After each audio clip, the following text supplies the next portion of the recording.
وجہ یہ ہے کہ ان کی دوستیاں لا خوف ذات کے ساتھ ہیں۔ اللہ رب ذوالجلال کو کوئی خوف نہیں، کوئی ڈر نہیں، تو اللہ کے دوستوں کو یہاں تو کسی کی ڈی سی کے ساتھ دوستی ہو جائے وہ لا خوف ہو جاتا ہے، کسی کی ایم پی ایم این اے سے، گورنر سے، وزیر اعلیٰ سے دوستی ہو جائے، پریزیڈنٹ سے، وہ کہتا ہے یہ تو سارے ملک کی پولیس میرے انڈر ہے۔ کیا وجہ؟ کہ میری دوستی ملک کے بادشاہ کے ساتھ ہے۔ تو جس کی دوستی دو جہانوں کے بادشاہ کے ساتھ ہو جائے، کائنات کے رب کے ساتھ ہو جائے، وہ لا خوف کیسے نہیں ہوگا؟ تو بس اپنی زندگیوں پر غور و فکر کریں، پلٹیں۔ ہم نے اپنے آپ کو بدلنا ہے، تبدیل کرنا ہے، اور یہ باتوں سے نہیں، پریکٹیکل کے ساتھ۔ تزکیہ نفس یہ اسلام کی ڈیمانڈ ہے، الحمد سے لے کر والناس تک۔ قرآن مجید ہم سے کیا ڈیمانڈ کر رہا ہے؟ تقویٰ، تقویٰ، تقویٰ، تتقون، متقین، صالحین، تفلحون، مفلحون، یہ الفاظ بار بار آ رہے ہیں، تکرار ہے پوری۔ تو اسلام کی ڈیمانڈ کیا ہے؟ تقویٰ۔ اور تقویٰ کسے کہتے ہیں؟ تقویٰ کہتے ہیں پرہیزگاری کو، ظاہر اور باطن کی یکسانیت کو، ظاہر اور باطن کا ایک ہو جانا، اس کو کہتے ہیں تقویٰ۔ اور ظاہر و باطن میں تضاد ہونا، اس کو کہتے ہیں منافقت۔ رسول پاک صلی اللہ علیہ وسلم کے سامنے جو انسان بیٹھتے تھے ہم ان کو کہتے ہیں صحابہ کرام، رسول پاک صلی اللہ علیہ وسلم کے سامنے جو بیٹھتے تھے ان کو قرآن کہتا ہے منافقین۔ ان کو ہم صحابہ کیوں نہیں کہتے؟ فرق صرف ایک ہے کہ جن کا ظاہر و باطن ایک تھا، جن کو ظاہر میں بھی محبت تھی، باطن میں بھی محبت تھی، وہ کہلائے صحابہ کرام۔ جن کو صرف ظاہر میں دکھاوا تھا، یا رسول اللہ یا رسول اللہ، پیچھے نمازیں پڑھتے تھے، اندر سے ان کے دوگلا پن تھا، باہر جا کے سازشیں کرتے تھے اور رسول پاک کی مخالفت کرتے تھے۔ قرآن اس کو ڈسکس کر رہا ہے کہ یہ رویے حضور رسول پاک صلی اللہ علیہ وسلم مسجد نبوی میں تشریف فرمائے، آپ نے فرمایا او فلاں بن فلاں کھڑے ہو جاؤ، او فلاں بن فلاں کھڑے ہو جاؤ، نام لے لے کر پکارا کہ یہ سارے منافق ہیں، میرے صحابہ ان کی شکلیں پہچان لو، اور کہا نکل جاؤ مسجد نبوی سے۔ یہ ہے رویہ کس کے ساتھ؟ منافقوں کے ساتھ، اللہ کا اور اللہ کے حبیب کا۔ تو ہم نے اپنے آپ کو ٹٹولنا ہے کہ کیا میرے اندر منافقت تو نہیں؟ میرے اندر کتنے فیصد منافقت ہے؟ میں کہیں باہر سے مسلمان تو نہیں بنا ہوا، منہ پہ داڑھی رکھ لی، نمازیں پڑھ لی، جیسے حضرت بابا بلے شاہ رحمۃ اللہ علیہ، عارف کامل، آل نبی، اولاد علی، حضرت مولانا سید محمد عبداللہ شاہ قادری رحمۃ اللہ علیہ، المعروف بابا بلے شاہ، وہ نبی کے خاندان کا خون ہے، سکھا رہے ہیں دین نبی کی امت کو۔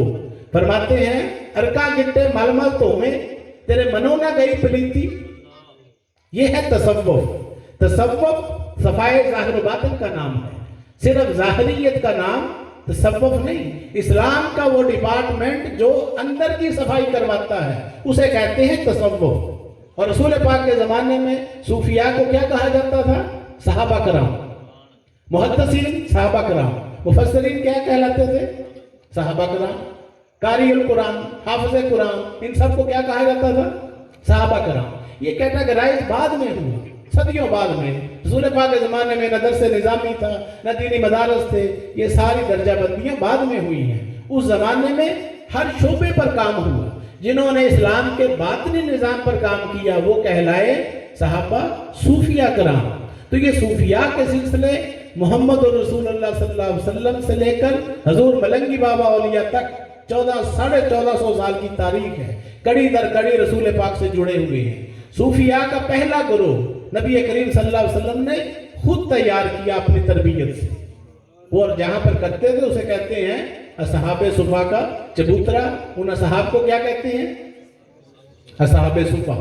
وہ رسول پاک صلی اللہ علیہ وسلم سے روحانی تعلیم لیتے تھے، باطنی تعلیم لیتے تھے۔ سیدنا ابو ہریرہ رضی اللہ تعالیٰ عنہ کی حدیث ہے کہ میں نے رسول پاک سے 2 طرح کا علم حاصل کیا، ایک کو میں نے ظاہر کر دیا، ایک کو میں نے چھپا لیا۔ جلیل القدر صحابی جن سے سب سے زیادہ حدیثیں مروی ہیں، کیا فرماتے ہیں کہ میں نے رسول پاک سے 2 طرح کا علم حاصل کیا، ایک کو ظاہر کر دیا، ایک کو چھپا لیا۔ اس کو اگر میں ظاہر کروں تو لوگ اپنی ناسمجھی کی وجہ سے مجھے قتل کر دیں۔ ثابت کیا ہوا؟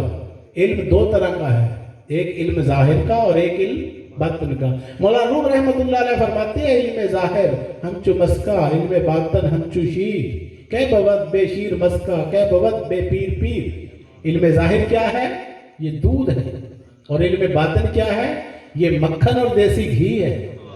اگرچہ دیسی گھی بھی دودھ سے نکلتا ہے، لیکن ایک پروسیس ہے جس کے بعد جا کے وہ گھی بنتا ہے۔ اگر آپ دودھ کو کہیں کہ اس میں ہاتھ ڈال کے گھی نکال کے دکھاؤ تو نہیں نکال سکتے۔ ایک ٹائم آئے گا، ایک پروسیس سے گزرے گا، پھر جا کر وہ بنے گا، مکھن بنے گا۔ اس کے بعد اگلا درجہ کیا آئے گا؟ گھی کا۔ تو اسی طرح پہلے شریعت محمدی ہے، اس سے اگلا سٹیپ جو ہے وہ طریقت محمدی ہے، اس سے اگلی سیڑھی حقیقت محمدی، اس سے آگے معرفت محمدی۔ یہ سارے حضور کے مراتب ہیں۔ ہم نے شریعت کو تو سمجھ لیا، شریعت کے اندر جھگڑے ہی جھگڑے ہم نے دیکھے 1400 سال سے، ایک قرآن جھگڑے ہزار، جتنے فرقے بنے 1400 سال میں 72-73 فرقے۔ بنی اسرائیل کے حضور نے فرمایا 72 تھے، اور میری امت میں ہوں گے 73۔ تو اولیاء کرام فرماتے ہیں کہ جس کے اندر حسد ہوگا، حسد کے عدد حروف ابجد کے لحاظ سے بنتے ہیں 72، جس کے اندر حسد ہے وہ 72 میں ہے، وہ ناری ہے۔ یہ حدیث میں آتا ہے کہ 72 جو ہیں وہ دوزخی ہوں گے اور ایک جنتی ہوگا۔ تو اس کا کلیہ بتایا کہ جس کے اندر حسد موجود ہے وہ ناریوں میں ہے، جو حسد سے پاک ہے وہ جنتیوں میں ہے۔ فرمایا حسد ایک آگ ہے، حدیث رسول صلی اللہ علیہ وسلم، جو نیکیوں کو جلا دیتی ہے جیسے آگ سوکھی لکڑیوں۔ کون سی چیز ہے؟ حسد ایک بیماری ہے جو انسان کے اندر لگتی ہے، باہر سے نظر نہیں آتی۔ مختلف بیماریاں ہوتی ہیں نا، تو انسان بھاگا پھرتا ہے ڈاکٹروں کے پاس، حکیموں کے پاس، ٹیسٹ کرواؤ، رپورٹیں کراؤ، یہ کراؤ، وہ کراؤ۔ تو کیوں؟ انسان کو فکر ہوتی ہے میں کہیں ہلاک نہ ہو جاؤں، میں مر نہ جاؤں، میرا جنازہ نہ نکل جائے۔ ہزاروں روپیہ ڈاکٹروں کو دیتے ہیں۔ اچھا، تو جس کی وجہ سے یہ جسم چل پھر رہا ہے وہ اس کی اصل ہے جس کو روح کہتے ہیں۔ اس کو جو بیماریاں لگی ہوئی ہیں، وہ جو اندر سسک رہی ہے، تڑپ رہی ہے، اس کے علاج کے لیے کوئی فکر نہیں۔ جو زخمی ہو چکی ہے، جو بے چین ہے 24 گھنٹے، تو یہ خانقاہیں، اللہ والے، اولیاء، اہل اللہ، غوث، کتب، ابدال، صوفی، مجذوب، کلندر، یہ سب ہستیاں یہی کام کرتے ہیں۔ یہ روحوں کا علاج کرتے ہیں، جسموں کا بھی علاج کرتے ہیں، مگر ہم جس معاشرے میں رہتے ہیں یہاں یہ رواج ہی نہیں، یہاں یہ ایسا کوئی انسٹیٹیوشن ہی نہیں ہے کہ جہاں پر روحانی تربیت دی جائے۔ سلطان باہو رحمۃ اللہ علیہ فرماتے ہیں 14 طبق دلے دے اندر تمبو وانگن پانے ہوں، جو کوئی محرم دلتا ہوئے سوئی اور رمز پچھانے ہوں۔ تو وہ 14 طبق ہمارے اندر ہیں، ساری کائنات اندر ہے، مگر پتہ نہیں، کوئی بتاتا ہی نہیں۔ مسجد، ممبر، محراب سب خاموش، ہمیں تو اور ہی طرف لگا دیا گیا۔